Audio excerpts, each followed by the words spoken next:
এটাকে অনেকে উড়ন্ত কাঠবিড়াল বলে বা অনেকে এটাকে কাঠবিড়াল বলে, আবার অনেকে এটা সুগার গ্লাইডার বলে। তো এটা সেল করা হবে। তো এটা প্রকৃত নাম হচ্ছে সুগার গ্লাইডার। এবং সুগার গ্লাইডার কেন সেটাও বলে দিই, এটা আপনার সুগার খেতে খুব পছন্দ করে, মানে মিষ্টি জাতীয় মিষ্টি খেতে খুব পছন্দ করে। যেরকম মধু, চিনি বা মিষ্টি ফল ফ্রুট এগুলো খেতে পছন্দ করে, তাই এটা প্রকৃত নাম হচ্ছে সুগার। এবং গ্লাইড কেন দেওয়া হচ্ছে সুগার গ্লাইডার, মানে এগুলো গ্লাইড করতে পারে আর কি, উড়তে পারে আর কি, কলা বাদুড় বলেন ওদের মতো উড়তে পারে সুন্দর করে। তো এগুলো টেম সাইজ বেবি। তো যারা এখন নিতে চান আমাদের সাথে যোগাযোগ করে নিতে পারেন। এগুলো টেম সাইজ, এখনই টেম করার বয়স।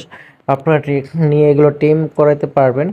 তো এগুলো আপনারা চাইলে যারা নিতে চান অবশ্যই যোগাযোগ করে নেবেন, কারণ এগুলো এখন নিয়ে আপনার টেম করাতে পারবেন। এগুলো দুটোটাই আমাদের কাছে মেল আছে।